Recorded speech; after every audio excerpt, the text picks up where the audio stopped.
Hello students, welcome to my channel and in this video we will study about polymerization और polymers. Okay, तो polymers क्या होता है ये जानने के लिए एक सिंपल सा चीज़ है कि कोई भी चीज़, कोई भी सब्सटेंस छोटे छोटे यूनिट से मिलकर ही बनती है। जैसे कि अगर हम एक चॉक की बात करें तो चॉक बहुत सारे स्मॉल स्मॉल पार्टिकल से मिलकर एक सॉलिड चॉक बनाती है।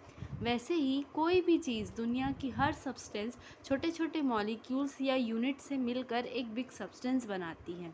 तो अगर हम वहाँ पॉलीमर की बात करें तो पॉलीमर जो है मोनोमर्स नाम की स्मॉल स्मॉल मॉलिक्यूल से मिलकर बनती है। मतलब बहुत सारे मोनोमर्स मिलकर एक पॉलीमर बनाते हैं। ठीक है, तो मोनोमर्स क्या होते हैं? एक छोटे छोटे मॉलिक्यूल जो कि एक पॉलीमर बनाते हैं। फॉर एग्ज़ाम्पल, एक पॉलीथीन बनाने के लिए बहुत सारे इथिलाइन मिलते हैं, देन उससे क्या बनता है? पॉलीथीन बनता है। वैसे ही इथिलाइन यहाँ मोनोमर है एंड पॉलीथीन एक पॉलीमर है। बहुत सारे इथिलीन मिलकर पॉलीथीन बनाते हैं। ठीक है, वैसे ही पॉलीमर बहुत सारे, दो या दो से ज़्यादा मोनोमर जब एक दूसरे से लिंक होते हैं कोवेलेंट बॉन्ड के थ्रू, देन वो क्या बनाते हैं? पॉलीमर्स बनाते हैं। बहुत सारे मोनोमर्स जब कोवेलेंट बॉन्ड के थ्रू लिंक करते हैं तब वो क्या बनाते हैं? पॉलीमर्स बनाते हैं। ठीक है, तो हम ये जान गए कि मोनोमर क्या होता है एंड पॉलीमर क्या होता है। ना अब हम ये जानेंगे कि पॉलीमराइजेशन रिएक्शन क्या होता है। ठीक है, तो पॉलीमराइजेशन रिएक्शन है कि पॉलीमराइजेशन रिएक्शन मतलब बहुत सारे मोनोमर्स केमिकली एक दूसरे से कंबाइन होकर जब एक लंबी सी चेन वाली स्ट्रक्चर बनाते हैं, मीन्स पॉलीमर बनाते हैं, देन उस प्रोसेस को हम क्या कहते हैं? पॉलीमराइजेशन रिएक्शन कहते हैं। ठीक है, जब बहुत सारे मोनोमर्स केमिकली कंबाइन होकर एक लंबी सी चेन, एक लार्ज चेन स्ट्रक्चर फॉर्म करते हैं या पॉलीमर बनाते हैं, देन उस प्रोसेस को हम क्या कहते हैं? पॉलीमराइजेशन रिएक्शन कहते हैं।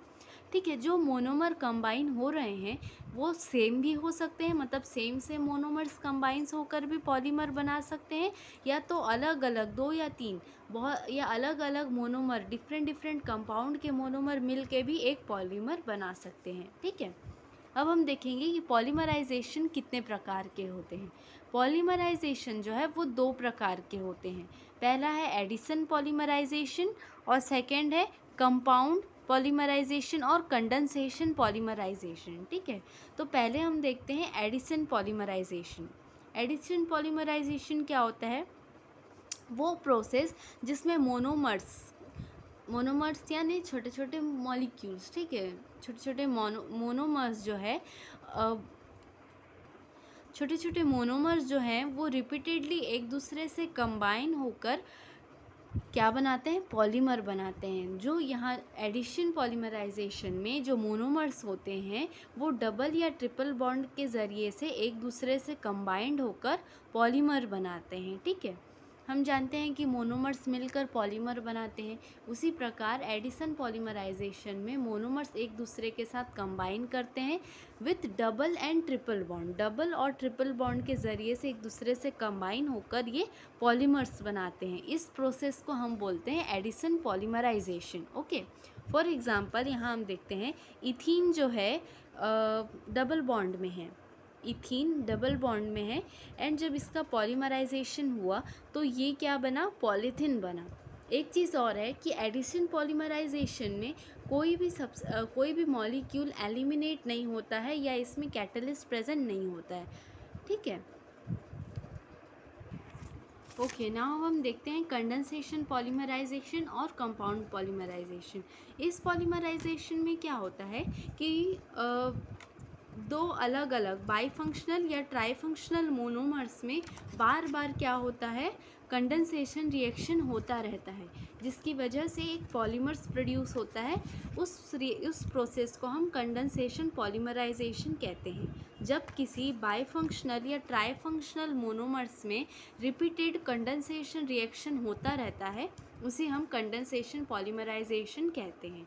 ठीक है, अब हम देखते हैं कि कंडेंसेशन रिएक्शन क्या होता है। यहाँ कंडेंसेशन रिएक्शन का मतलब ये होता है कि जब दो मॉलिक्यूल किसी कैटलिस्ट के प्रेजेंस में रिएक्शन करते हैं एंड उसमें वाटर या कोई भी सिंपल मॉलिक्यूल एलिमिनेट होता रहता है, देन उसे हम कंडेंसेशन रिएक्शन कहते हैं। मतलब किसी भी रिएक्शन में जब दो या दो से मॉलिक्यूल अधिक मॉलिक्यूल कंबाइन होते हैं with the presence of a catalyst के प्रेजेंस में, एंड अगर कोई ना कोई सिंपल मॉलिक्यूल लाइक वाटर ये सब एलिमिनेट होता रहता है, देन उस रिएक्शन को कंडेंसेशन रिएक्शन कहते हैं। ठीक है, यहाँ बाईफंक्शनल एंड ट्राईफंक्शनल पॉलीमर का मतलब ये होता है, बाईफंक्शनल मतलब जिसमें दो फंक्शनल ग्रुप प्रेजेंट होते हैं, वेयरएज ट्राईफंक्शनल मोनोमर्स मतलब जिसमें दो या दो से अधिक अलग अलग टाइप के फंक्शनल ग्रुप्स प्रेजेंट होते हैं, उसको हम ट्राईफंक्शनल मोनोमर्स कहते हैं। यानी सिंपल वे में देखा जाए तो कंडेंसेशन पॉलीमराइजेशन मतलब जब बाईफंक्शनल या ट्राईफंक्शनल मोनोमर्स में कंडेंसेशन रिएक्शन की प्रक्रिया चलती रहती है, उसमें कैटलिस्ट होता है, प्रेजेंट होता है उस रिएक्शन में, एंड कोई ना कोई सिंपल मॉलिक्यूल एलिमिनेट होता है, देन उस पॉलीमराइजेशन को, उस प्रोसेस को हम कंडेंसेशन पॉलीमराइजेशन कहते हैं। जबकि एडिशन पॉलीमराइजेशन में ऐसा कुछ नहीं होता है, उसमें सिर्फ मोनोमर्स ऐड होते रहते हैं और उन मोनोमर्स में डबल या ट्रिपल बॉन्ड ही प्रेजेंट होता है। ठीक है, कंडेंसेशन पॉलीमराइजेशन में हम एक एग्जांपल देते हैं। बेकेलाइट भी एक एग्जांपल है कंडेंसेशन पॉलीमराइजेशन का, और डेक्रॉन भी है, डेक्रॉन और टेरेरियम। तो डेक्रॉन का हम देखते हैं।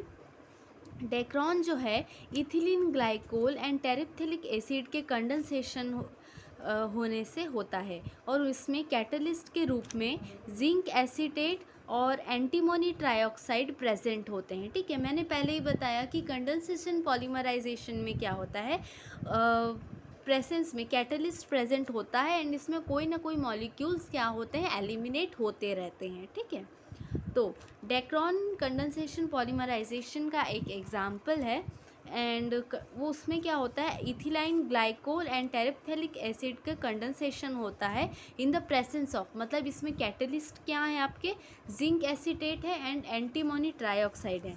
जैसे कि यहाँ देखिए ये इथिलीन ग्लाइकोल है,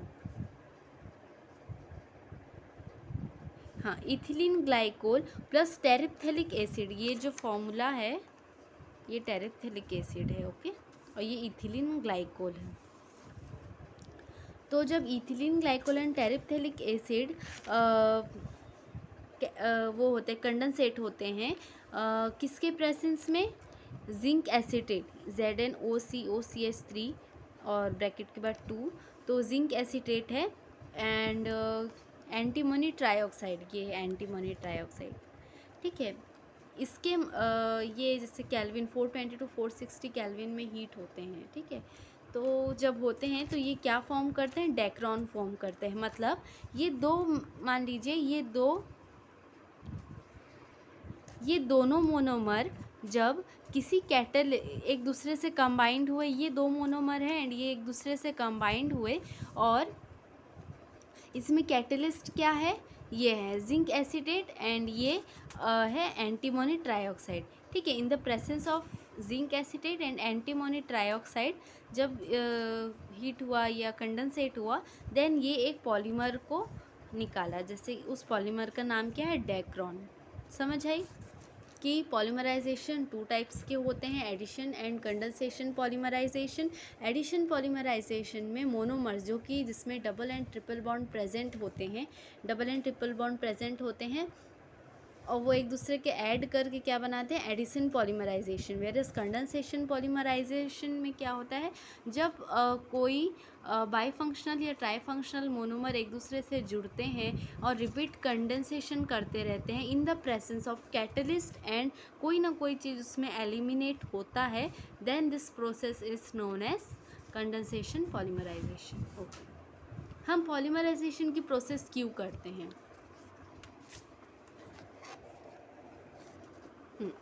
हम पॉलीमराइजेशन की प्रोसेस इसलिए करते हैं क्योंकि पॉलीमराइजेशन से पॉलीमर्स ऑब्टेन होता है जो कि अलग अलग प्रकार के प्लास्टिक प्रोडक्ट्स को बनाने में हेल्प करता है। ठीक है, ये पॉलीमर्स जब एक्सपेंड होते हैं, इनकी फ्लेक्सिबिलिटी बढ़ती है, तो क्या होता है, इनकी विस्कोसिटी बढ़ती है, तब ये एक प्लास्टिक का रूप लेते हैं।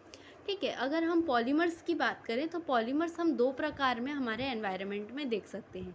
पहला है एक नेचुरल पॉलीमर, सेकंड है सिंथेटिक पॉलीमर। नेचुरल पॉलीमर मतलब जो कि हायर मॉलिक्यूलर मास होते हैं और ये प्लांट्स एंड एनिमल्स में ज़्यादा मात्रा में पाए जाते हैं।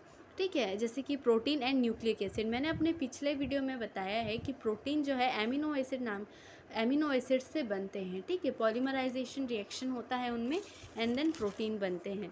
तो ये सब क्या है, नेचुरल पॉलीमर्स है। वेयर सिंथेटिक पॉलीमर्स की अगर हम बात करें तो सिंथेटिक पॉलीमर्स जो है वो मैन मेड होते हैं और लेबोरेटरी में बनाए जाते हैं, जैसे कि पीवीसी एंड बैकलाइट। ठीक है, पॉलीवाइनल क्लोराइड एंड बैकलाइट, ये सब जो है मैन मेड है, लेबोरेटरी में पाए जाते हैं। पॉलीमराइजेशन की वीडियो अगर आपको अच्छी लगे या समझ आ गया हो तो कमेंट, लाइक एंड शेयर ज़रूर कीजिएगा। Thank you for watching.